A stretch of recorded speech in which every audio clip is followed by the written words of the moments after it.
नमस्कार भैया बहनों। आज हम जनसंचार माध्यम की पुस्तक के पहले अध्याय जो हम पढ़ रहे हैं उसमें अभी तक हमने जो पढ़ा था वो पढ़ा था आज़ादी से पहले की पत्रकारिता का विकास। आज हम पढ़ेंगे कि आज़ादी के बाद पत्रकारिता में क्या क्या बदलाव आए, यानी जो हमारे संचार माध्यम थे उसमें हम पढ़ रहे थे प्रिंट मीडिया, तो प्रिंट मीडिया में क्या क्या बदलाव हुए वो हम देखेंगे और जनसंचार के अन्य माध्यमों के बारे में थोड़ी सी डिटेल में पढ़ेंगे। तो आज़ादी के बाद की पत्रकारिता का जो आरंभिक समय था लगभग 2 दशकों तक, 2 दशकों का मतलब है लगभग 20 साल तक, वो मुख्य लक्ष्य रहा था राष्ट्र निर्माण। किंतु बाद में इसका चरित्र व्यावसायिक और प्रोफेशनल होने लगा। इससे क्या हुआ कि पहले जो पत्रकारिता राष्ट्र निर्माण में लगी हुई थी, लोगों को एकत्रित करने में लगी हुई थी, देश हित में लगाने में लगी हुई थी, वो पत्रकारिता प्रोफेशनल हो गई, व्यावसायिक हो गई। व्यावसायिक का मतलब होगा कि पहले लोग जो बात लिखते थे अखबार में सच्चाई लिखते थे, अपने दिल की बात लिखते थे, लेकिन अब आप जैसा चाहे लिखवा लो, पैसा दो और लिखवा लो। तो ये स्थिति आ गई। अगर पैसा देकर के लिखने वाली बात होती तो हमारे जो उस समय के लेखक थे आज़ादी से पहले वाले, आप इनके बारे में पढ़ें जीवनी में, तो बहुत ही गरीब रहे, संकटों का सामना करना पड़ा इन्हें। मुंशी प्रेमचंद जो पत्रिका निकालते थे उन्हें वो चलाने के लिए अपना घर तक बेच देना पड़ा, सारा पैसा लग गया, लेकिन वो कर नहीं पाए और आखिरकार बंद करनी पड़ी उन्हें। तो इनकी स्थिति बहुत खराब रही है। लेकिन आज़ादी के लगभग 20 साल के बाद व्यावसायिक हो गई पत्रकारिता। आप पैसा दो, छप हुआ कुछ भी अपना। आज आप देखते हैं अखबार में दुनिया भर की ऐड आती हैं। तो ये व्यावसायिकता की ओर जो बढ़ी तो अब पूरी तरह से व्यावसायिक हो चुकी है। और इसी वजह से ये कहा जाने लगा कि आज़ादी से पूर्व मिशन, एक पत्रकारिता जो थी मिशन के रूप में थी, लेकिन आज़ादी के बाद वो एक व्यवसाय बन गई है। और सबसे बड़ा चेंजेस ये आया कि आज़ादी के बाद लगभग जो पुरानी पत्रिकाएं थीं वो सारी बंद हो गई। आप देखेंगे उनमें से आपको शायद ही कोई पत्रिका अब मिले, और इसके स्थान पर नए समाचार पत्रों का प्रकाशन शुरू हो गया। आज़ादी के बाद के अगर प्रमुख समाचार पत्रों को आप देखें तो नवभारत टाइम्स, जनसत्ता, नई दुनिया, राजस्थान पत्रिका, अमर उजाला, दैनिक जागरण, दैनिक भास्कर, और पत्रिकाओं में धर्मयुग, साप्ताहिक हिंदुस्तान, इंडिया टुडे, आउटलुक आदि का नाम हम ले सकते हैं। तो ये एक बहुत बड़ा चेंजेस आया कि जो पुरानी पत्रिकाएं थी वो सब लगभग बंद हो गई और उनका स्थान नई पत्रिका और नए पत्रों ने ले लिया।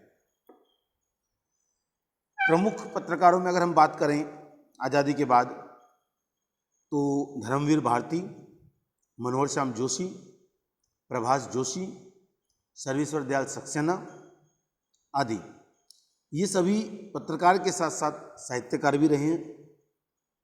इसमें से हीरानंद सच्चिदानंद वात्स्य यज्ञ को आप पढ़ चुके हैं। धर्मवीर भारती का सूरज का सातवां घोड़ा ये बहुत फेमस छोटा उपन्यास है, और सर्वेश्वर दयाल सक्सेना को आप पढ़ चुके हैं।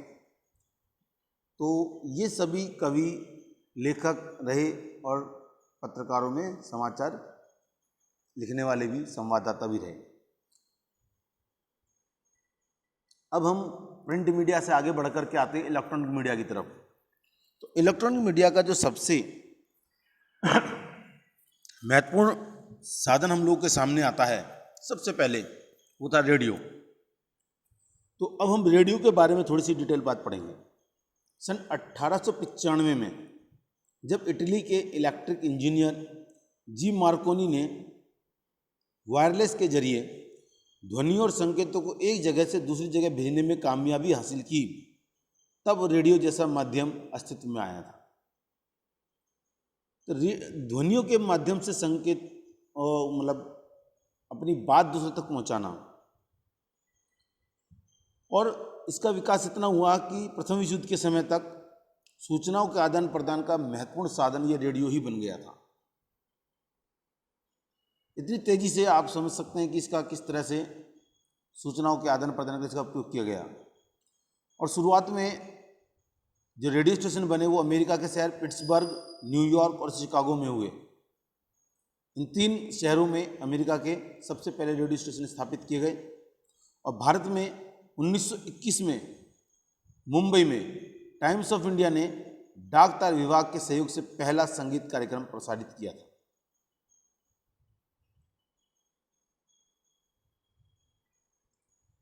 उन्नीस सौ 36 में भारत में विधिवत रूप से ऑल इंडिया रेडियो की स्थापना की गई और उसके बाद विभिन्न चैनल्स को प्रसारित किया जाने लगा।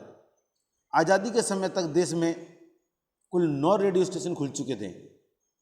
लखनऊ, दिल्ली, मुंबई, कलकत्ता, चेन्नई, तिरुचिरापल्ली, ढाका, लाहौर और पेशावर। आखिरी के जो 3 हैं, ढाका, लाहौर और पेशावर, आज़ादी के बाद जब देश का विभाजन हुआ तो ये तीनों रेडियो स्टेशन पाकिस्तान में चले गए। तो हमारे पास इस समय जो रह गए थे वो थे 6। आज आकाशवाणी देश की 24 भाषाओं और 146 बोलियों में कार्यक्रम प्रस्तुत करती है और देश की 96% आबादी तक इसकी पहुंच है।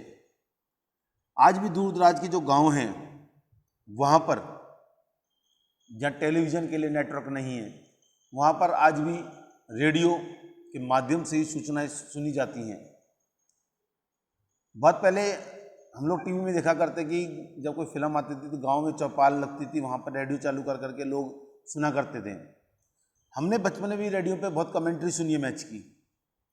वो रेडियो एकमात्र साधन हुआ करता था और पहले तो बड़े बड़े डब्बे जैसे बॉक्स जैसे रेडियो आया करते थे, अब तो पॉकेट रेडियो आने लग गए हैं।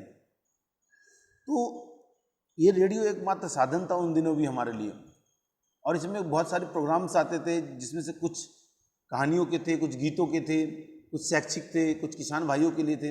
आज भी किसान भाइयों के लिए कार्यक्रम आता है। तो ये रेडियो सबसे ज़्यादा पॉपुलर रहा। 1993 में एफएम की शुरुआत के बाद रेडियो के क्षेत्र में कई निजी कंपनियां भी आ गई, जैसे आजकल रेडियो मिर्ची, रेड एफएम, ये सब इस तरह के बहुत सारे चैनलों के नाम चल रहे हैं रेडियो पर। और 1997 में आकाशवाणी और दूरदर्शन को केंद्र सरकार के सीधे नियंत्रण से निकालकर प्रसार भारती नाम की एक स्वायत्तशासी निकाय को सौंप दिया गया। तो जो एक बंधन में रह करके अभी ये चल रहा था आकाशवाणी रेडियो का अपना जो हमारा वो है प्रसारण, तो वो सारा खुल गया। अब वो बंदिश से वो मुक्त हो गया और इसलिए उसके बाद जब बहुत सारे लोग इसमें जुड़ने लगे निजी रूप से भी। 1995 में जब उच्चतम न्यायालय ने एक आदेश दिया कि भाई ध्वनि तरंगों पर किसी का एकाधिकार नहीं है, सभी उसका उपयोग कर सकते हैं, तो इसे नियंत्रण से फिर बाहर किया गया। और जैसे नियंत्रण से बाहर किया गया उसके बाद 90 शहरों में 350 से अधिक निजी चैनल शुरू हो गए। तो आप लगा सकते हैं अंदाजा कि कितनी पॉपुलैरिटी थी उस समय रेडियो की, कि जैसे ही न्यायालय का आदेश आया उसके बाद 90 शहरों में 350 से अधिक निजी चैनल चालू हो गए रेडियो के। और इसकी इसी अद्भुत शक्ति के कारण गांधी जी ने इसको एक अद्भुत शक्ति कहा था रेडियो को। और आज भी दूर दराज के गांवों में सूचनाओं को पहुंचाने का हमारा एकमात्र साधन यही है। आकाशवाणी के अलावा सैकड़ों निजी एफएम स्टेशनों, बीबीसी वॉइस और भी स्टेशन है, जैसे BBC, voice of America, Deutsche Welle Germany का रेडियो स्टेशन है ये, Moscow radio, radio Beijing, radio Australia जैसे कई विदेशी प्रसारण और हैम अमेच्योर रेडियो क्लबों जो कि स्वतंत्र समूह द्वारा संचालित पंजीकृत रेडियो स्टेशन होते हैं का जाल बिछा हुआ है। तो आज के समय में रेडियो भले ही टेलीविज़न लोगों के दिमाग पर और ये मोबाइल्स दिलो दिमाग पर असर करे बैठे हैं, लेकिन रेडियो आज भी उतना ही पॉपुलर है। अपने एफएम चैनल्स के माध्यम से जो निजी चैनल चल रहे हैं, भले ही उसमें सरकारी जो आकाशवाणी विविध भारती कार्यक्रम आता है वो कम सुनते हो लोग, एफएम ज़्यादा सुनते हो, लेकिन उसके बावजूद भी रेडियो की आज भी अपनी एक जो परिस्थिति में जो उसका एक मुकाम है वो आज भी बना हुआ है। तो भैया बहनों, आज की वीडियो में इतना ही। आज हमने प्रिंट मीडिया में आज़ादी के बाद प्रिंट मीडिया का स्वरूप उसके बारे में पढ़ा और इलेक्ट्रॉनिक मीडिया में आज हमने रेडियो के विषय में जाना। इसके बाद हम टेलीविज़न और अन्य माध्यमों के बारे में पढ़ेंगे। जो हमारे इलेक्ट्रॉनिक माध्यम है। तो आप इसमें इतना ही पढ़ें और इसके समझें, इसको, इसके मुख्य बिंदु को नोट करें पुस्तक कॉपी में अपनी। नमस्कार।